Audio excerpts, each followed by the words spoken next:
네, 안녕하세요. 김 원장입니다. 오늘은 이석증에 대해서 알아보는 시간 갖도록 하겠습니다. 이석증 환자분들이 실제로 말씀하시는 증상들은 여기 제가 적어드린 것과 같습니다. 갑작스럽게 세상이 빙글빙글 도는 것처럼 느껴서 너무 고생하시는 경우가 많고요. 그래서 사실 내원을 하시더라도 보호자분이랑 같이 내원하시는 경우가 되게 많고요. 요 증상, 고개를 돌리거나 자세를 변경하거나 할 때 어지럼증이 올라오는 것들.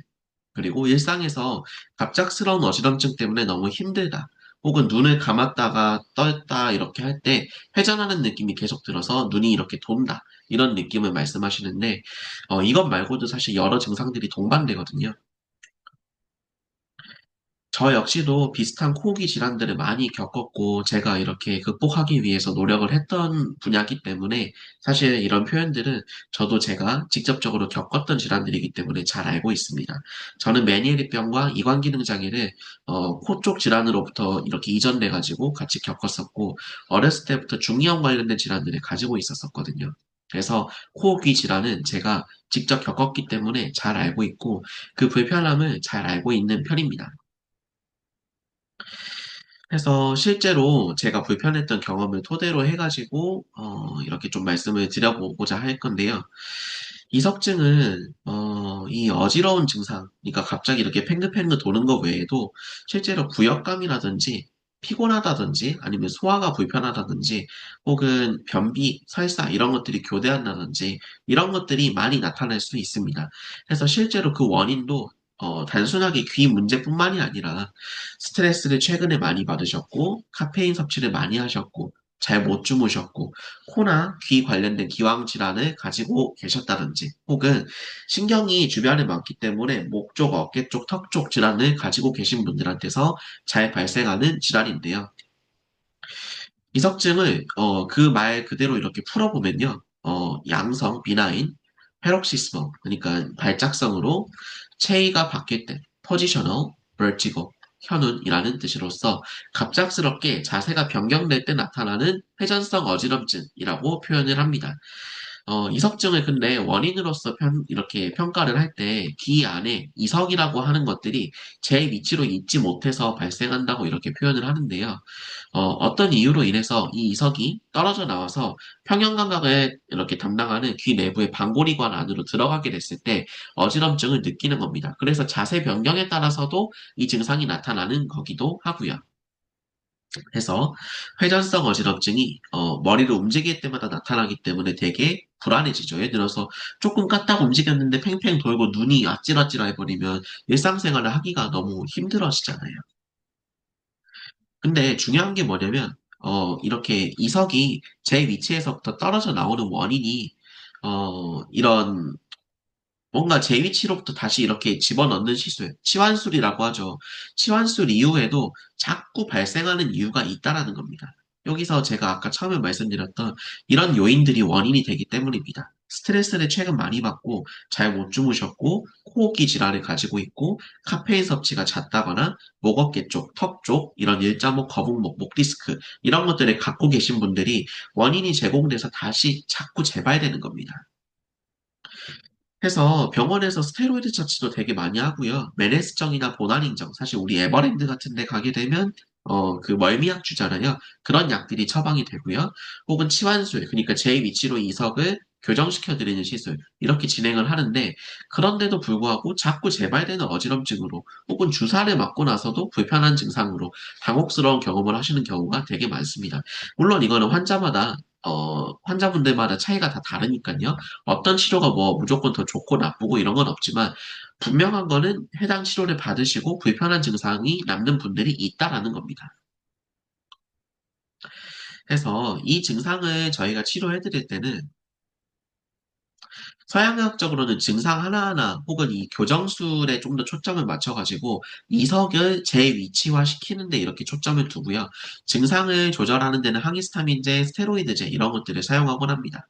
근데 이게 이석이 떨어지는 근본적인 원인, 아까 예를 들었던 목 어깨 쪽 문제, 귀, 코의 문제, 혹은 최근에 나타났던 수면이나 스트레스 문제, 이런 것들을 해결해 드리기는 조금 어렵다라는 거죠. 그래서 몸 전체의 균형 문제를 해결해 드리는 데는 좀 더 다른 치료법을 사용해 볼 필요가 있다라는 겁니다. 그래서 그 원인이 이런 자율신경 이상, 예를 들어서 몸이 좀 많이 불편해지고 균형이 무너질 때 자율신경이라고 하는 거는 우리 몸의 컨트롤 타워인데 이게 기능이 떨어질 때 어지럼증이 잘 발생하고 이석증도 나타나거든요. 그래서 이 자율신경을 컨트롤해주는 타워를 균형을 조절해주는 치료가 필요할 수 있고요. 혹은 코 귀의 문제, 예를 들어서 저처럼 비염이 심하셨던 분들, 혹은 중이염이나 이관기능 저하, 이런 것들을 갖고 계셨던 분들은 그 후유증으로서 이석증이나 메니엘병 같은 어지럼증 질환이 발생하는 경우가 많아요. 코 내부가 붓게 되면 이게 귀에 영향을 주기 때문이죠. 그래서 이 질환을 치료해야 되는 경우가 같이 있는 경우가 많고요. 구조적인 문제, 아까 말씀드렸던 목 쪽, 턱 쪽, 어깨 쪽 이런 데가 결리거나 구조적으로 목 어깨 흐름, 턱 쪽 흐름이 좋지 못한 분들은 주변 신경들, 특히 아까 말씀드렸던 자율신경의 핵심이 이 미주신경이거든요. 이게 목 쪽, 턱 쪽이 있어요. 얘가 압박이 되면 많이 증상이 발생할 수 있습니다. 그래서 이런 것들이 구조적인 것도 해결이 돼야 되고요. 그리고 체질적인 것들, 특히 알러지 요인이 많은 태양인이나 태음인, 혹은 또 체질별로 화가 많고 이렇게 울화가 참았을 때 불편함이 나타나는 소양인 체질, 혹은 제가 이제 주로 좀 이렇게 보는 팔체질에서도 각각 체질별 취약점이 다르기 때문에 이런 것들을 고려해서 치료해야 될 케이스들이 정말 많습니다. 그래서 한의학적으로는 첫째로 이제 제가 치료해드릴 때는 체질을 구분하는 거예요. 저 같은 경우에는 진맥입니다. 진맥을 통해서 체질을 구분을 하고 약제 테스트를 해서 이분한테 맞는 약제, 맞지 않는 약제 이거를 구분을 합니다. 그래서 구분된 약제를 통해서 각각 체질별로 다른 약제 구성을 하죠. 보면 소음인 환자와 태음인 환자가 약제가 정말 다르죠. 아예 다릅니다.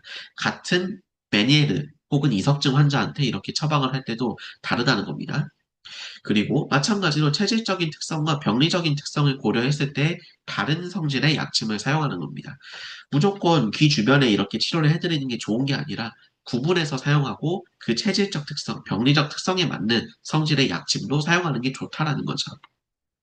그리고 침법도 예를 들어서 코나 귀 쪽에 어혈이나 부종이 있거나 점막이 부어서 압박이 있을 때는 제가 쓰는 시그니처 무기 중에는 이 조선대침으로 비강 내부, 코 내부를 사용을 해서 코 귀의 점막 내부의 어혈과 점막 부종을 해결해 드리는 겁니다. 그래서 이런 것들이 하게 되면 되게 시원해지고 어지럼증이 없어진다 말씀하시는 경우가 많죠.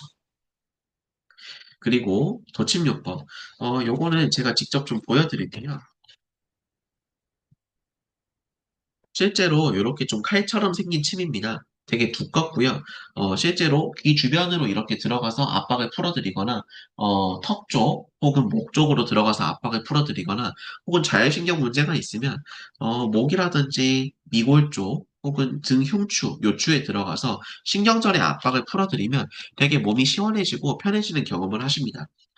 일례의 사례로 우리가 소화가 안 될 때 등을 두드려주면 되게 편해지잖아요. 마찬가지로 자율신경 기능이 등 쪽, 이런 흉추 쪽에 담겨 있는 경우도 많기 때문에 해당하는 분절을 필요한 경우를 이 도침이라는 자극을 통해서 직접적으로 시원하게 풀어드리면 마치 병원에서 시술하는 스네피 주사는 약품을 통해서 진행을 하지만 요거는 물리적인 도구로서 내 시스템을 되게 균형을 맞춰주는 치료를 할 수 있다. 이렇게 보시면 될 것 같습니다. 그리고 예를 들어서 불균형이 있는 경우에 턱관절이라든지 목 쪽이라든지 등 쪽이라든지 이런 것들을 균형을 잡아드리면 어지럼증이 되게 좋아집니다. 실제로 요거를 유지하는 유지장치 또한 턱 쪽에서 처방해 드리는 경우가 많고요.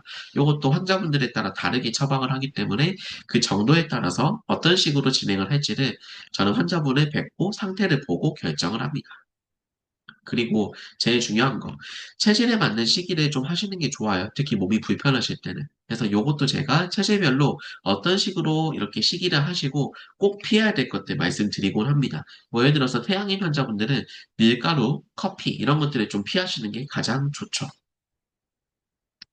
해서 오늘은 여기까지 제가 이석증이 어떤 식으로 나타나고 증상은 무엇이고 원인은 이게 어떤 것들이 있고 이 원인을 좀 예를 들어서 이석의 탈락 말고도 다른 제공 원인으로서 발생하는 원인이 어떤 게 있고, 이런 것들을 치료하는 한의학적 방법이 어떤 게 있는지 설명해 드렸습니다. 앞으로도 좋은 의학 정보, 그리고 올바른 의학 정보를 제공할 수 있도록 노력하는 김원장이 되도록 할 거고요. 오늘도 이 영상으로 환자분들께서 좋은 의학 정보를 통해서 이런 식으로 치료받으면 좋겠다. 이렇게 느끼셨을 시간이 되면 좋겠습니다. 오늘도 김원장이었습니다. 감사합니다.